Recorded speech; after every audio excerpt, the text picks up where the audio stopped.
Thank you, Mr. Chairman. Will the carrier of the bill stand for a few questions? Hi. So, one of the questions I had was asked earlier, and it was kind of answered. I just want clarification. So, there's no time limit, as I read it, on how long a continuing appropriation could be in effect. Is that right?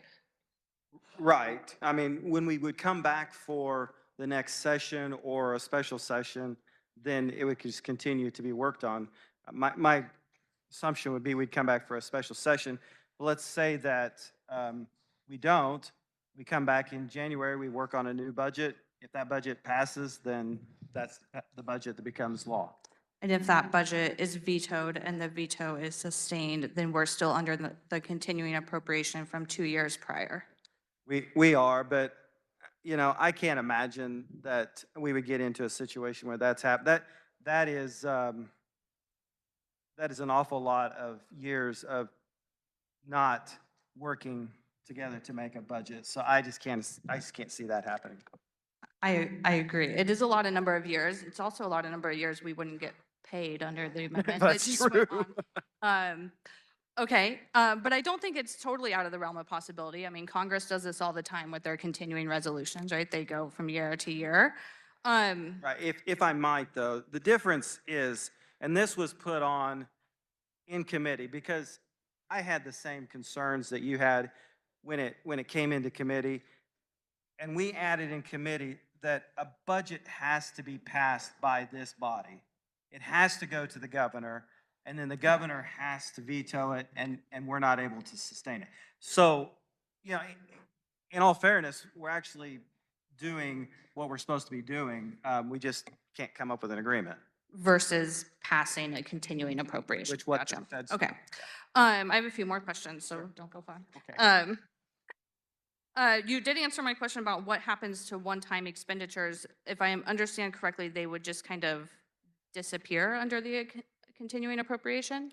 Like Right. They wouldn't be expended a second time. They wouldn't be expended a second time, and it would be a decision between the budget director and the director of legislative research. They would agree that, hey, these are one-time expenditures, and then it would not be much like what was, when we introduced our budget.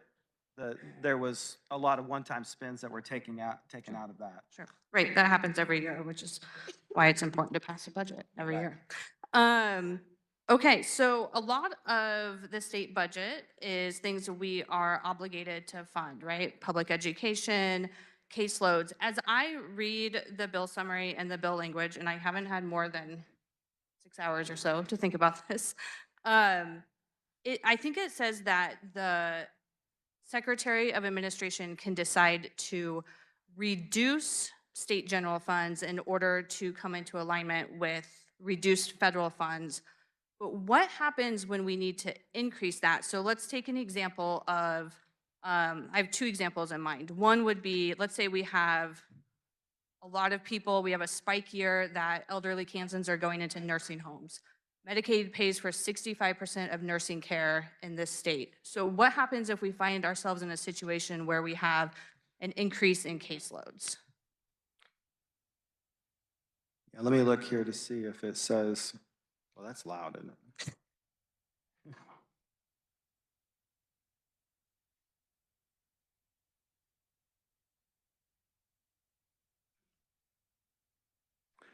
I'm not sure. I'd have to ask about that. It does talk about reduction, such state reduction shall be implemented by the. So I'm not sure if it would if there were an increase would be allowed.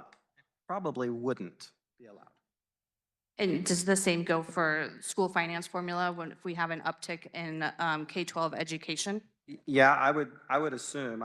I'd have to double check, but I would assume it would be the same because it would go back to last year's. Now it does give the ability for the budget director to borrow against other funds in order to make sure that funds are available, but those have to be paid back.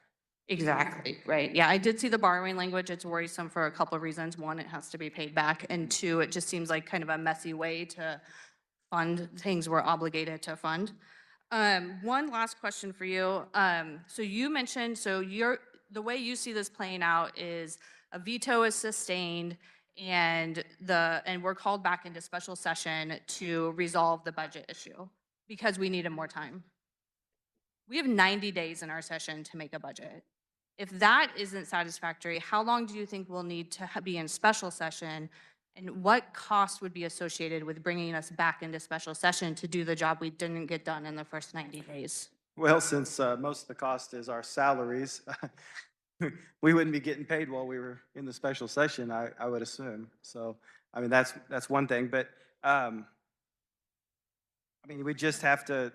It's very possible that the same budget would be introduced and maybe some changes made. You know, I don't know what the total cost would be. Just Okay. whatever a special session is. Thank you for answering my questions.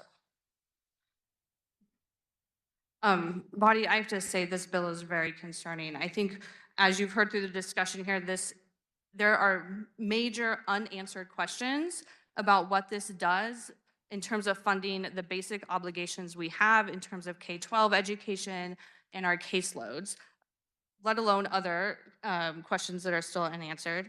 I think this is a disincentive for us to do our work during the 90 days we're here and get a budget done.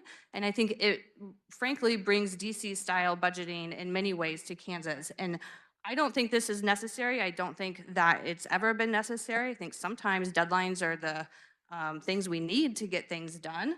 And I would urge you, given all the uncertainty and the danger here, to vote no.